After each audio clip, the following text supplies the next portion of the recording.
capítulo de número 5.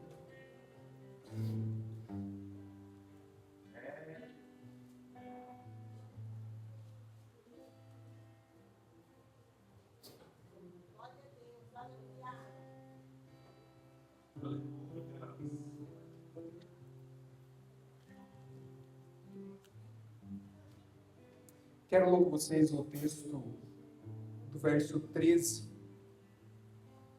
do capítulo 5. Vai dizer o seguinte: vocês são o sal da terra, mas se o sal perder o sabor, para que servirá? É impossível torná-lo salgado outra vez? Ele será jogado e pisado pelos que passam, pois já não serve para mais nada. Vocês são a luz do mundo.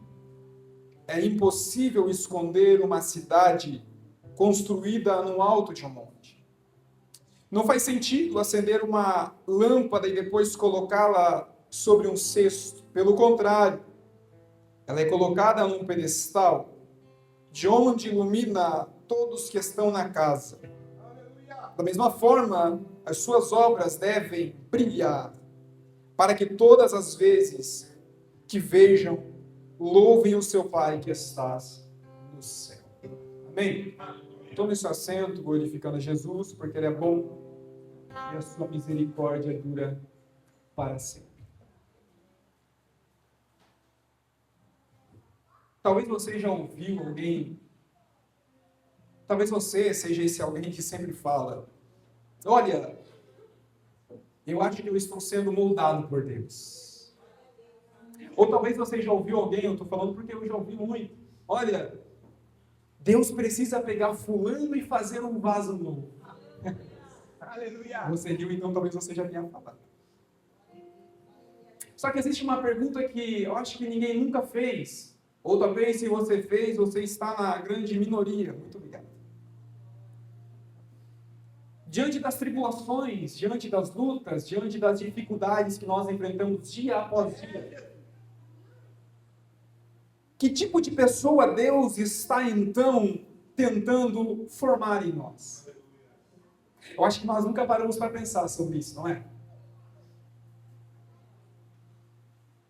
Aqui no Sermão do Monte, Jesus ele não nos ensina uma receita como de um bolo para você ter sucesso, para você ser alguém melhor, ou talvez para você receber algo de Deus.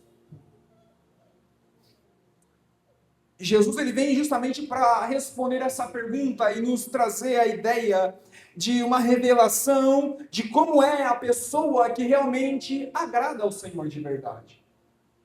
E eu quero falar com vocês durante esse tempo, serão 3 dias que eu quero falar com vocês sobre o Sermão do Monte. Em Mateus capítulo de número 5, não é sobre o que nós precisamos fazer. Mateus capítulo 5 é exatamente em como e sobre você, como você se torna quando você se encontra com Jesus. O texto de Mateus ele é justamente esse, e é exatamente sobre isso que eu quero falar com vocês, qual é o retrato, qual é a imagem do homem que Deus quer. No meu ponto de vista, na minha perspectiva, o Sermão do Monte ele serve como um modo de conduta, como uma regra, como se fosse o padrão de lei de Deus, que vai definir exatamente aqueles que estão inseridos no seu reino. Aqui nós temos a forma, no capítulo de número 5, a forma que os cidadãos do reino de Deus devem se portar de verdade. Como vivem esses? Como falam? Como andam? Talvez como no Globo Repórter hoje.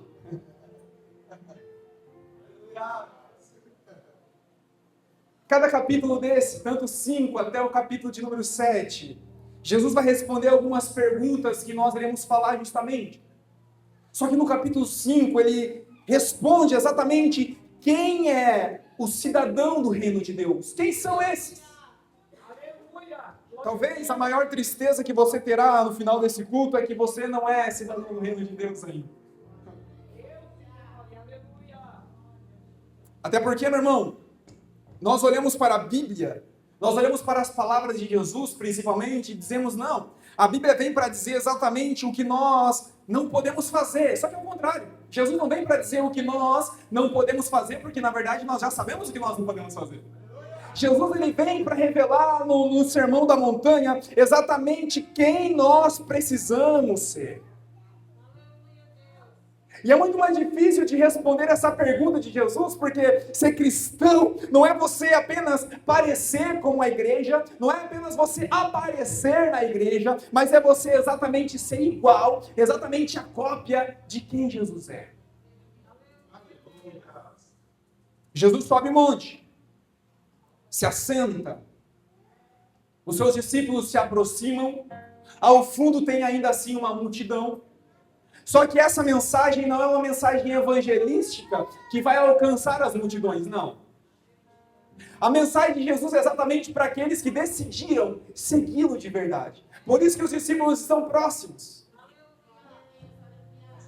Jesus ele não prega esse sermão para que os discípulos, assim como eu, assim como você, ouçam a mensagem e continuem da mesma forma. Jesus ele prega exatamente essa mensagem para que nós sejamos diferentes depois dela. Nós costumamos dizer que eu não prego porque eu posso ser hipócrita de pregar aquilo que eu não vivo, só que também é hipocrisia você ouvir a mensagem e não vivê-la.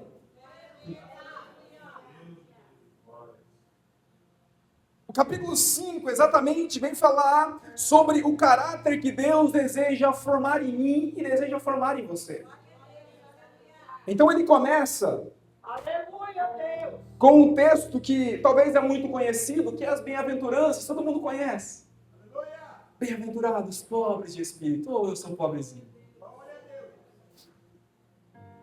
Só que pobre de espírito não é ser pobre em dinheiro. Ser pobre em espírito, talvez você não tenha dinheiro, mas você talvez é orgulhoso e não é pobre de espírito. Pobre de espírito é exatamente, e o nosso espírito é exatamente onde nós temos comunhão com o Espírito de Deus. Então, ser pobre de espírito é justamente aquele espírito que quando o Evangelho tem um encontro com ele, ele não encontra esse coração cheio de outras coisas, mas vazio, pronto, disposto a se entregar ao Evangelho. Ele está falando de arrependimento. Ser pobre de espírito é exatamente você depender todos os dias exclusivamente de Deus. Eu tenho, mas automaticamente eu preciso de mais.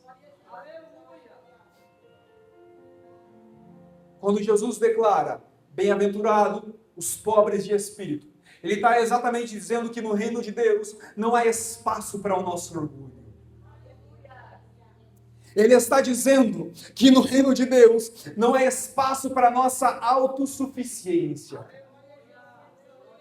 Deus deseja pessoas que vivam todos os dias dependente dele. Agora olhe para você e me diga, você é pobre de espírito? Será que nós dependemos de Deus, como foi muito bem pregado ontem? Ou será que eu só dependo de Deus quando eu preciso dele? Tiago vai dizer lá no capítulo de número 4, verso de número 6. Deus resiste aos soberbos, mas ele dá graça aos humildes. E aí Jesus olha para eles e diz, não para por aqui, bem-aventurado os que choram. Glória a Deus. E aqui talvez você esteja se encontrando. Eu choro todo dia. Só que esse choro aqui não é o choro de raiva, não. Sabe, quando você está com raiva, você diz, eu até chorei de raiva. Não é desse choro aqui, não. Esse choro aqui é exatamente falando ainda sobre arrependimento. Bem-aventurados que choram é exatamente olhando para o pecado como o único mal essencial da nossa vida, que significa que nós estamos chorando porque nós estamos lutando contra o pecado. É esse choro que ele está falando. O choro em que os moradores do reino de Deus demonstram não serem indiferentes ao pecado. Um choro que revela que nós não somos frios espirituais. O choro que mostra que nós somos sensíveis ao pecado. Agora, será que nós já se acostumamos com os nossos pecados? Será que nós já nos acostumamos com as nossas falhas dia após dia? Mas isso eu fiz ontem, mas Deus me perdoou já. Não se arrepende mais. Chora por qualquer coisa, até pelo ator da novela que morre, mas não chora de arrependimento assim. Jesus, ele não está falando de quem você deve ser, ele está falando de como os cidadãos do céu se parecem.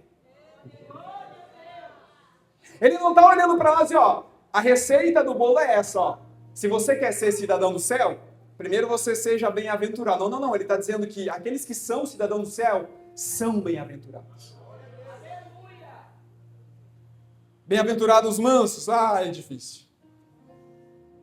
Porque tem uma diferença entre você ser manso.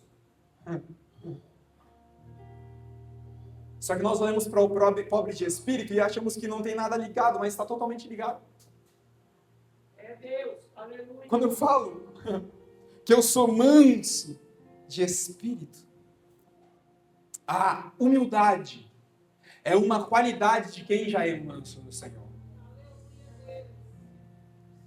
Manso não significa que você é fraco. Aleluia, Deus.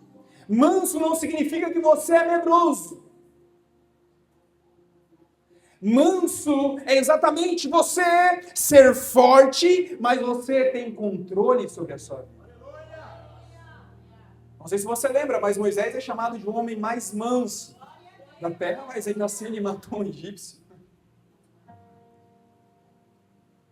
Todos aqueles que têm um encontro com Deus, eles não perdem a sua força, eles se tornam pessoas controláveis. Não explodem por qualquer coisa. Isso é domínio próprio. Não, mas se falar comigo atravessado, mas eu já explodo. Calma, precisa ter um encontro com o Senhor de novo, vamos orar. Pessoas que têm um encontro com o Senhor são mansas. Bem-aventurados que têm fome, sede de justiça. Não apenas querem viver de forma verdadeira, mas têm sede para viver de forma verdadeira. Bem-aventurados misericordiosos, pessoas que tratam outras melhores do que elas mesmas merecem. Eu não vou tratar fulano assim porque não merece, nem nós merecíamos, e Jesus nos trata melhor. Isso é ser misericordioso. Ter misericórdia. Ele vai além. Bem-aventurado aqueles que forem perseguidos por minha causa. Eu quero parar aqui um pouco com você para você. Porque nós olhamos e talvez nós nos encontramos com aquele pregador e eu estou sendo perseguido.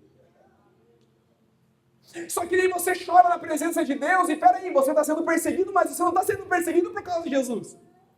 Talvez por causa da sua teimosia, talvez por causa da sua falta de mansidão, talvez por causa da sua língua, por qualquer outra coisa, menos por causa de Jesus. E essa perseguição não enquadra aqui. A perseguição que Jesus está falando é: felizes são vocês quando, por minha causa, zombarem de vocês. Quando por minha causa perseguirem vocês, quando por minha causa mentirem sobre vocês, aí sim se alegrem. Porque grande é a recompensa que os espera no céu. Você pode revirar a sua Bíblia de Gênesis até Apocalipse. Você não vai encontrar ela nos comparando aos profetas pelos nossos dons. Você não vê ela nos comparando aos profetas pela presença do Espírito. Jesus só nos compara aos profetas nesse texto. Quando por minha causa vos perseguirem, lembre-se dos antigos profetas que também foram perseguidos da mesma forma. Jesus está falando exatamente sobre como nós precisamos nos parecer. E quando nós entramos nesse texto, nós encontramos um problema da grande maioria. Que problema é esse, pastor? O problema é que querem mudança por fora. Só que Jesus nos mostra que a primeira transformação é por dentro. Você conhece o texto que a boca fala do quê? O coração está cheio. Então entenda que Deus, antes de mudar a sua vida, Ele está preocupado em mudar esse coração de pedra, esse coração pecaminoso, esse coração que ainda não teve encontro com Ele. Talvez o teu corpo tomou um banho na água do batismo, mas o coração ficou lá fora, porque não entrou na água. Aí o Espírito tem que entrar, fazer uma lavagem. O texto que nós lemos. Vocês são o sal da terra. Vocês são a luz do mundo. Percebe que Jesus não diz, e exatamente aqui como eu falei no início, Jesus ele não diz, olha, vocês vão ser. Não, ele não diz, vocês precisam ser. Vocês precisam tentar, Pedro. Não, ele diz, vocês são.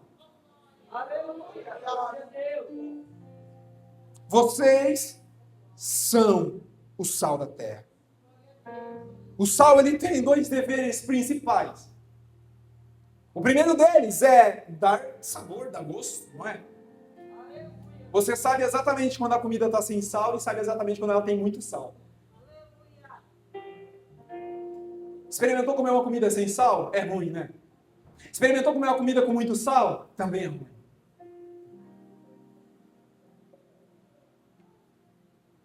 Nós precisamos ser exatamente assim. O mundo precisa se encontrar contigo e te encontrar como sal na medida certa.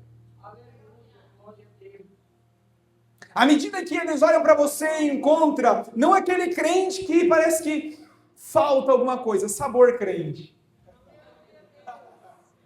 Nem aquele crente que é crente, mas parece que é muito crente, crente demais. São crentes sem sal e são crentes com muito sal. Deus chama para ser sal. Tem uns que tomam isso para si mesmo e se tornam sal grosso. Nós precisamos estar na medida certa. Não adianta de nada você ser crente e a sua família não encontrar o sabor do evangelho na sua vida. Não adianta de nada você ser crente, você ser igreja, você ser o edifício vivo do Senhor e na escola não encontrarem o sal do evangelho.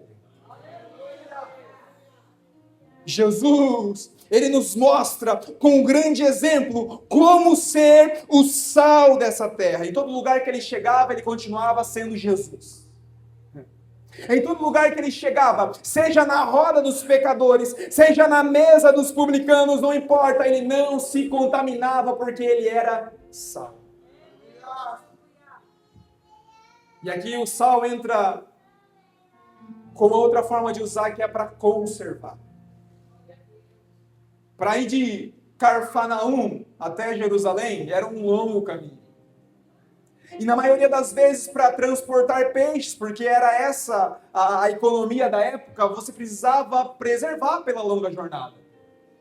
E o que era utilizado para preservar era exatamente o sal. Eles jogavam sal sobre a comida para preservar o sabor dela.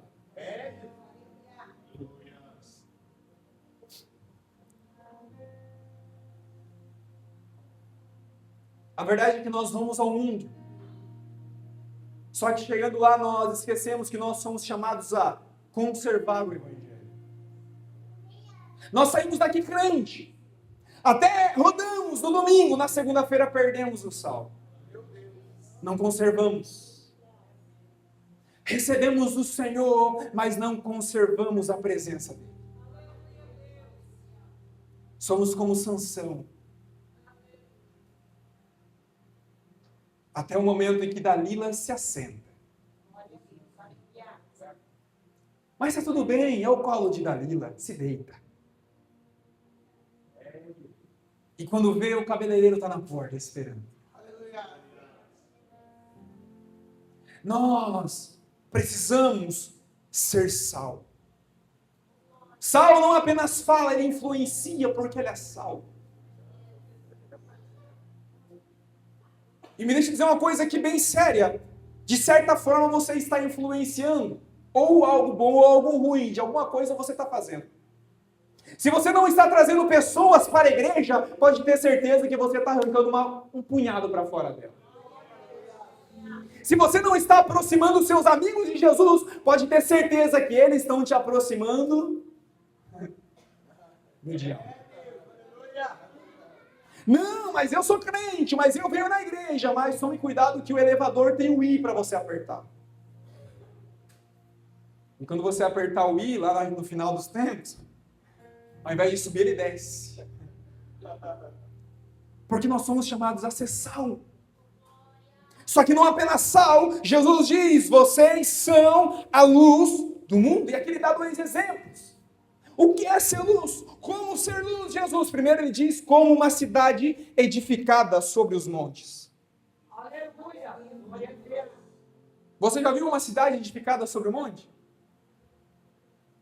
Você já viu uma casa no pé da serra, de noite? Tudo escuro, mas lá em cima você consegue ver que tem uma luz. É exatamente esse exemplo que Jesus usa.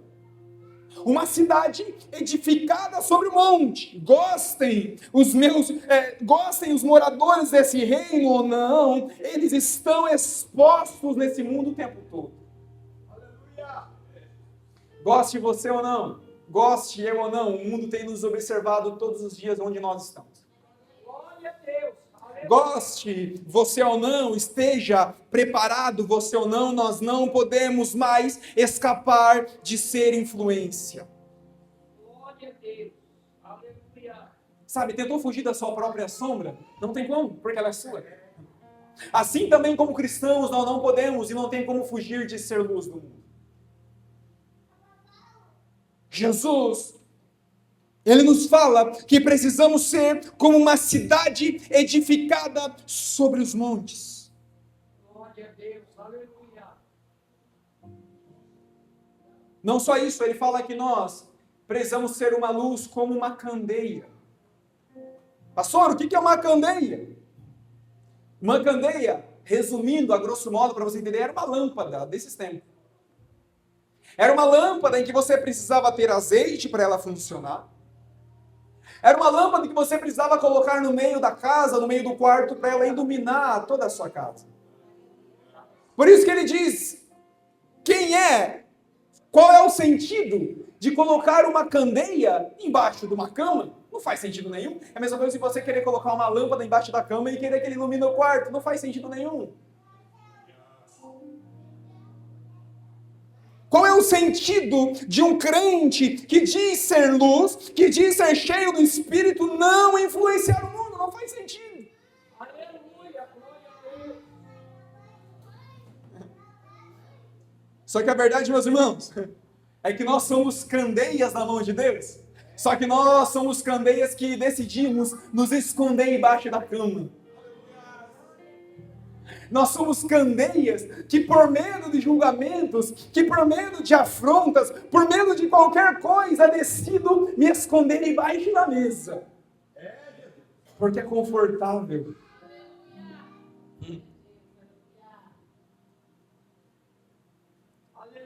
Paulo olha para Timóteo e diz, Timóteo, conjuro-te, pois, diante de Deus, diante do Senhor Jesus Cristo, que há de julgar os vivos e também os mortos na sua vinda e no seu reino. Que pregue a palavra em tempo e fora de tempo. Glória a Deus, aleluia. Ser luz, pregar a palavra, é uma necessidade de todos aqueles que se dizem ser servo do Senhor. Só que para uma candeia acender, você lembra que eu falei? Precisa ter azeite. Não tem como uma candeia funcionar sem azeite. Não existe ministério, não existe vida cristã sem o Espírito Santo. Irmão, como que você se acostumou? De uma hora está tudo bem com o Senhor, uma hora não está. Quando foi que você se acostumou em uma hora você ser cheio e uma hora você está vazio? Eu não consigo entender que quando nós estamos reunidos e o louvor é bom, e o louvor é maravilhoso, tem línguas, tem glória, tem aleluia, mas quando não tem nada. A verdade é que nós somos emocionados, mas não temos lâmpada e não temos muito menos azeite. Porque quem tem azeite não precisa de subterfúgios humanos para ser cheio do Espírito. Como não adorar a Deus quando a Ana vem louvar aqui? Você fica apático. Porque você espera que o Thales Roberto apareça no culto. Você espera que a dupla famosa apareça no culto. Enquanto eles não aparecem, você vai caminhando para o inferno, porque não busca o Senhor. Quando nós passamos a entender que para alcançar o reino de Deus não tem mais intermédio, é só eu e Deus, eu entro no trono da graça e me prostro diante do Senhor e ali eu recebo a presença dele. Quando você vê um enfermo lá no hospital, onde mede o coração, tá assim. É a tua vida. Uma hora tá cheio, oh glória. Aí a luta vem. Aí eu oro, Senhor, levanta um homem de Deus, levanta uma mulher de Deus e fala comigo. Aí Deus, por misericórdia, levanta. Opa, agora eu tô cheio. E de repente Deus para de falar, porque Ele já deu a ordem. Murcha. Nós somos emocionados, mas não somos crentes. Assim resplandeça a vossa luz diante dos homens, para que vejam as suas boas obras e depois glorifiquem o vosso Pai que está no céu. Nós queremos obras, nós queremos apresentar o serviço, mas o propósito dele não é nós, é o Senhor. Aleluia, Deus. Eu preciso levar as pessoas a glorificarem a Deus, por isso eu preciso ser luz. Se a sua fé não impacta ninguém, meu irmão, se a sua fé, minha irmã, não impacta ninguém, ela é só um discurso que você acredita ou finge acreditar. Tem gente que aparece na igreja, mas fora é invisível. É um 007 lá fora. No trabalho, na escola, na rua, em casa, ninguém sabe e ninguém percebe que é diferente, porque é igual. Fala igual, anda igual, caminha nessas rodas, usa tudo aquilo que é igual. O mundo, para o cristão, ele não passa de um campo missionário. E nada além disso. A minha roda de amigo que não é cristão, para mim, é um campo missionário, que eu estou ali como missionário do Senhor. Ah, meu irmão, quando nós passarmos a entender isso, que quem é transformado por Deus, quem é tocado pelo Senhor é pessoas que influenciam. Você lembra da mulher samaritana, depois teve encontro com o Senhor, o que aconteceu? Ah, mas ela tinha 100 maridos, e nenhum era dela. Pois é, mas lembra o que aconteceu depois? Nós só lembramos de um pedaço da história. Não, mas ela aí estava com a vida tudo errado. Estava sim, mas depois que ela se encontrou com Jesus, ela fez aquilo que nós não fazemos. Ela entra na cidade e prega o Evangelho. Nos versos 17 ao 48.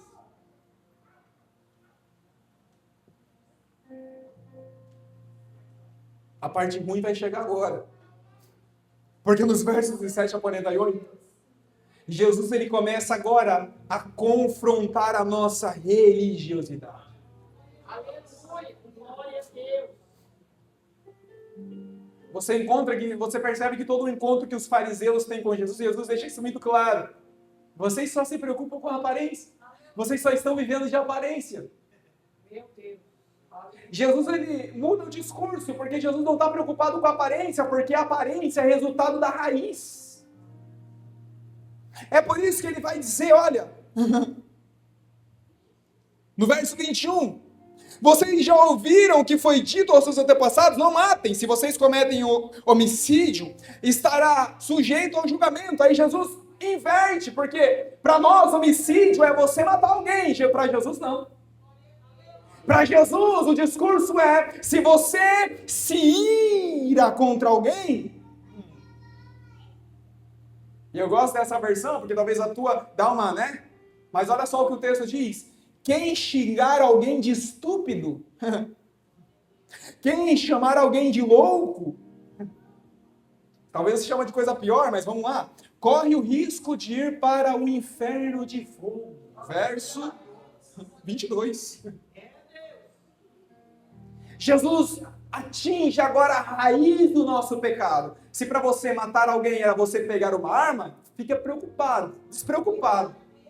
E se você se irar com o teu irmão, você já é considerado homicida no reino de Deus. É ruim, pastor, mas fica pior. Você lembra que depois, no verso 27, ele vai falar sobre adultério? Ah, se você for encontrado e for pego com alguma mulher que não é sua, ou com um homem que não é seu, aí é adultério. Jesus muda. Se você deseja... Ah, pastor, é Bíblia. Se você deseja, sinto lhe informar, você já cometeu adultério.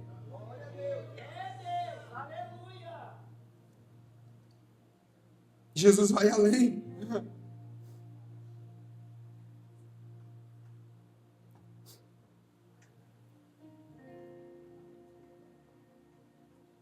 Ele traz o ódio para dentro da conversa agora. E ele mostra exatamente no verso 43.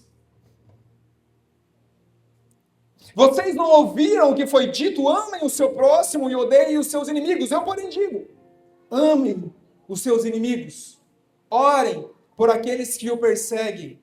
Desse modo, vocês agirão como verdadeiros filhos de Deus. Eu gosto desses detalhes porque nunca é aleatório, mas é sempre intencional. Se ele está dizendo que vocês agem como verdadeiros filhos de Deus, Pedro, então significa que tem falsos, não é? Nós dizemos que amamos, mas é muito fácil amar aqueles que nos abraçam. É muito fácil eu amar aquele que, me dá um presente. Agora, não pisa no meu calo. Não pisa no meu pé. Se falar alguma coisa atravessada... Jesus mesmo diz que nós já recebemos o nosso galardão se nós esperamos dessa forma. Ele diz que até os ímpios conseguem fazer isso. Aleluia, Deus. E quando ele fala sobre o ódio, Mateus capítulo 5, verso 23 ao verso 24. Talvez a parte que as pessoas mais menosprezam no culto é a hora da oferta. Só que a Bíblia dá uma importância tão grande para esse momento que existem dois destaques que eu quero fazer com você. Primeiro é Atos, você lembra, Ananias e Safira morreram na hora da oferta.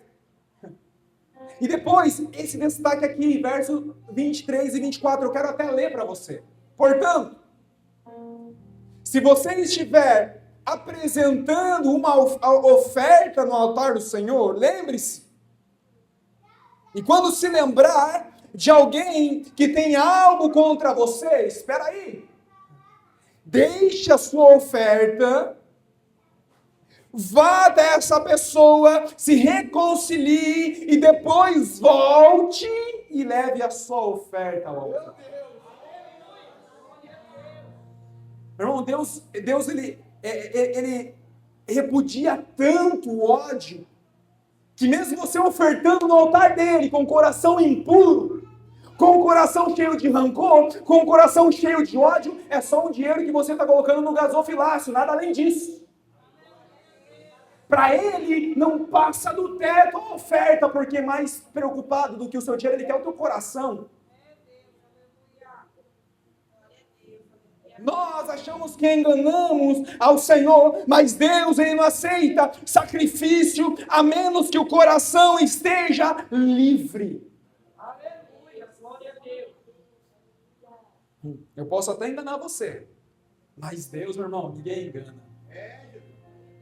Deus, Ele, exatamente, o texto deixa muito claro, Ele esquadrinha. Não só as suas vontades, mas a profundeza das suas vontades. Deus sabe exatamente a raiz dos seus desejos. Quando eu olho para esse texto, eu vejo que o reino de Deus não é feito por pessoas que teve um comportamento melhorado.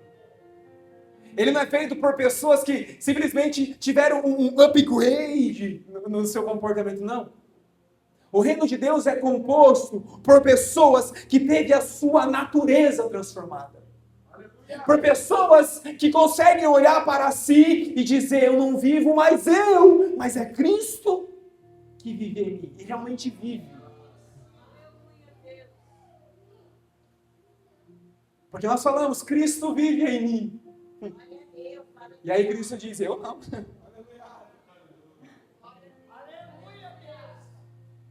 Porque a vida não é exatamente aquilo que fala.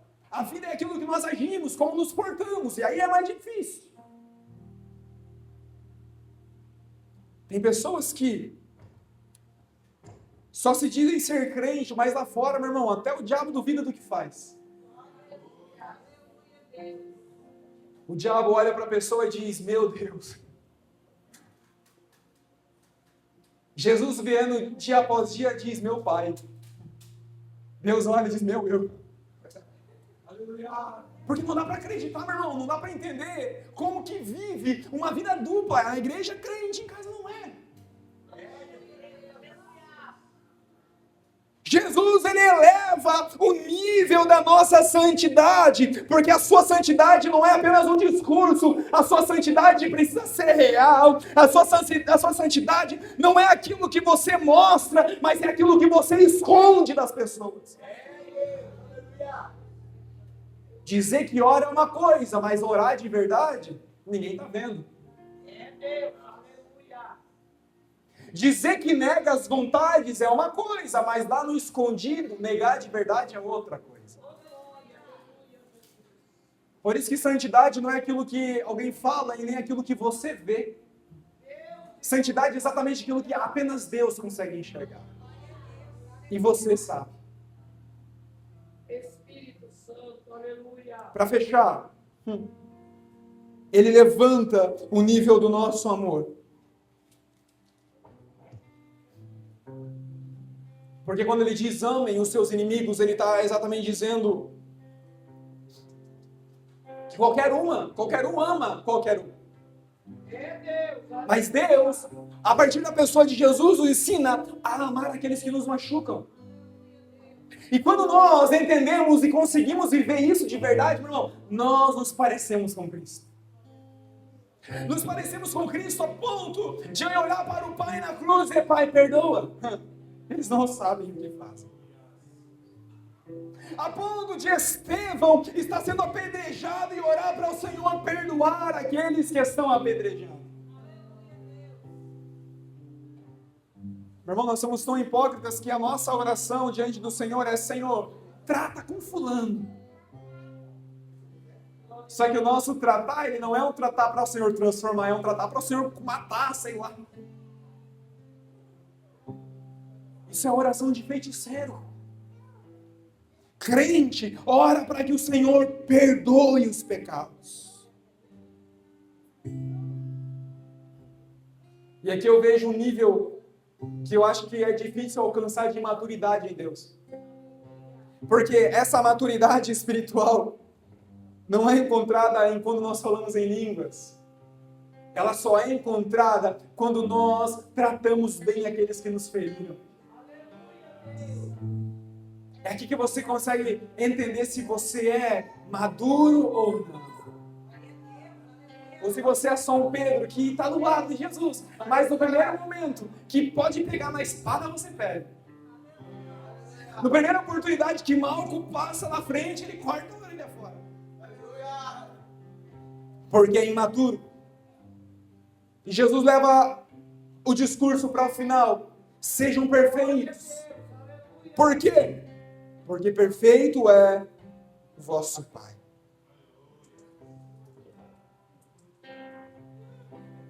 Jesus encerra, nos levando a ser igual ao Pai, no sentido de perfeição. Nós alcançaremos, talvez, quando chegarmos na eternidade, mas é uma jornada.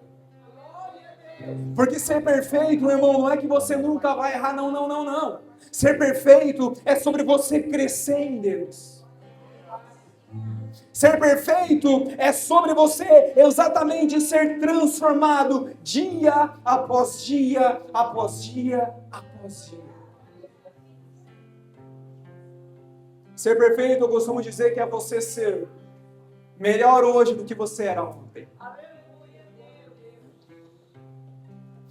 Quando Jesus começa esse sermão da montanha, ele começa exatamente não nos convidando a levantar as mãos, não nos convidando a sentir algo. Ele começa trazendo para nós uma decisão de sim, eu não quero mais viver de aparência. E qual será a nossa resposta ao evangelho proclamado por Jesus?